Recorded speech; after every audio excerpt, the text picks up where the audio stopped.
Friends, स्वागत है आपका हमारे YouTube चैनल हिंदी स्टडी में। तो आज के इस वीडियो में हम पढ़ेंगे आर्य समाज। आर्य समाज की स्थापना 1875 ईस्वी में स्वामी दयानंद सरस्वती ने बम्बई में की। तो दयानंद सरस्वती ने किस समाज की स्थापना की थी? दयानंद सरस्वती ने आर्य समाज की स्थापना की थी और इसकी स्थापना 1875 ईस्वी में बम्बई में की थी। दयानंद सरस्वती का बचपन का मूल नाम क्या था? तो दयानंद सरस्वती का बचपन का नाम मूल शंकर था।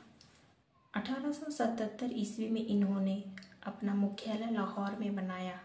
स्वामी जी ने वेदों की तरफ लौट चलो का नारा दिया। तो दयानंद सरस्वती का नारा है वेदों की तरफ लौट चलो। इन्होंने छुआछूत, जलमूलक, जाति व्यवस्था, बाल विवाह का विरोध किया। तो इन्होंने समाज में जो फैली कुरीतियाँ और अंधविश्वास था उसका विरोध किया है। अगला है स्वामी दयानंद सरस्वती को भारत का मार्टिन लूथर कहा जाता है। तो किसे मार्टिन लूथर कहा जाता है? स्वामी दयानंद को मार्टिन लूथर कहा जाता है। यह आर्य समाज पूर्ण रूप से वेदों के ऊपर ही आधारित है।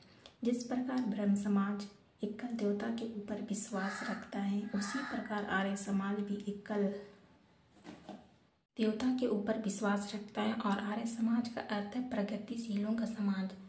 1874 ईस्वी में इन्होंने सत्यार्थ प्रकाश नामक ग्रंथ हिंदी में प्रकाशित किया है। तो इनका प्रसिद्ध ग्रंथ है सत्यार्थ प्रकाश और यह 1874 ईस्वी में प्रकाशित हुआ था। अब अगला है आर्य समाज के समाज सुधारक कार्य। आर्य समाज के द्वारा शुद्धि आंदोलन की शुरुआत की गई थी। इसमें उन लोगों को फिर से हिंदू धर्म को अपनाने के लिए कहा गया जो पहले हिंदू थे, परंतु किसी दबाव या लालच में आकर उन्होंने ईसाई या इस्लाम धर्म को अपनाया था। तो शुद्धि आंदोलन क्या है? जो पहले हिंदू थे और किसी दबाव या लालच में आकर ईसाई धर्म और इस्लाम को अपनाया था और हिंदू बन गए थे। शुद्धि आंदोलन के द्वारा उन लोगों को फिर से जागरूक किया गया कि वे हिंदू बने।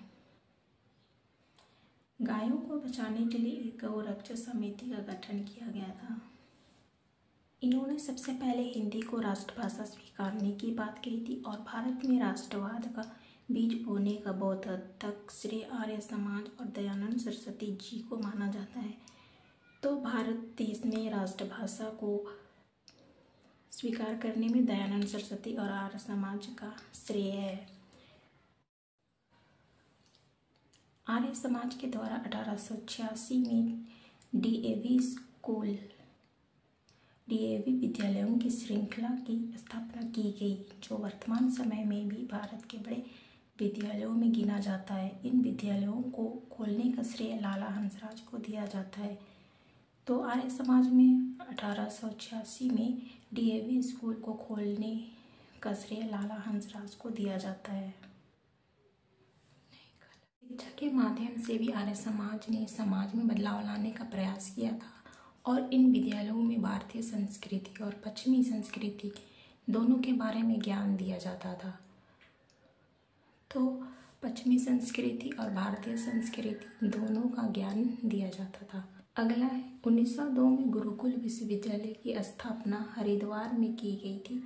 यह पूर्णतः वैदिक शिक्षा के ऊपर आधारित था। इसको खोलने का श्रेय स्वामी श्रद्धानंद मुंशीराम को दिया जाता है। तो गुरुकुल विश्वविद्यालय की स्थापना स्वामी दयानंद ने की और 1902 में हरिद्वार में किया।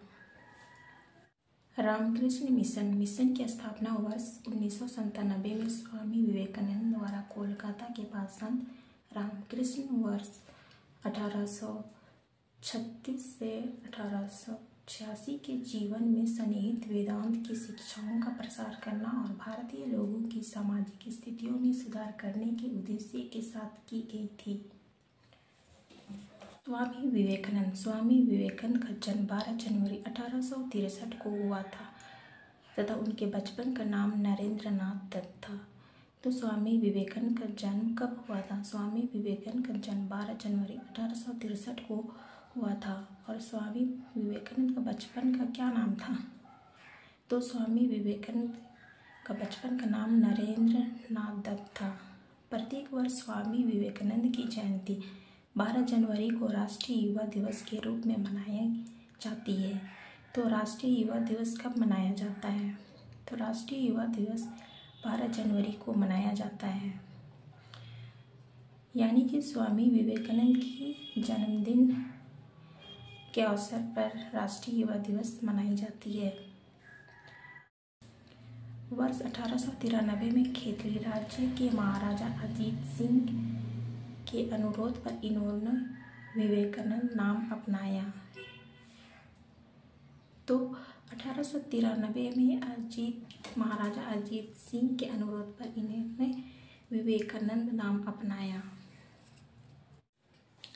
इन्होंने विश्व को वेदांत और योग के भारतीय दर्शन से परिचित कराया। 1893 ईस्वी में स्वामी विवेकानंद अमेरिका गए और शिकागो के प्रथम विश्व धर्म सम्मेलन में भाग लिया। 1893 ईस्वी में स्वामी विवेकानंद अमेरिका गए और शिकागो के प्रथम विश्व धर्म सम्मेलन में भाग लिए। तो स्वामी विवेकानंद अमेरिका कब गए थे? 1893 में अमेरिका गए थे। इन प्रभावशाली भाषणों को सुनकर अमेरिकी अखबार न्यूयॉर्क हेराल्ड ने लिखा था, विवेकानंद निश्चित रूप से विश्व धर्म सम्मेलन में सबसे प्रमुख व्यक्तित्व है। पश्चिमी देशों के लोग इन्हें साइक्लोनिक मॉक ऑफ इंडिया कहकर पुकारते हैं। तो पश्चिमी देश के जितने भी लोग हैं इन्हें साइक्लोनिक मॉक ऑफ इंडिया कहकर पुकारते हैं। अगला, नेताजी सुभाष चंद्र बोस ने विवेकानंद को आधुनिक भारत का निर्माता कहा है। तो सुभाष चंद्र बोस ने विवेकानंद को आधुनिक भारत का निर्माता कहा है। यह 19वीं सदी के रहस्यवादी रामकृष्ण परमहंस के मुख्य शिष्य थे और इन्होंने वर्ष 1897 में रामकृष्ण मिशन की स्थापना की। तो स्वामी विवेकानंद के गुरु रामकृष्ण परमहंस थे और इन्होंने अपने गुरु के नाम पर ही 1897 में रामकृष्ण मिशन की स्थापना की। अगला है, रामकृष्ण मिशन एक ऐसा संगठन है जो मूल्य आधारित शिक्षा, संस्कृति, स्वास्थ्य, महिला सशक्तिकरण, युवा एवं आदिवासी कल्याण एवं राहत तथा पुनर्वास के क्षेत्र में काम करता है। वर्ष 1899 में इन्होंने वेलूर मठ, पश्चिम बंगाल की स्थापना की, जो उनका स्थायी निवास बन गया था।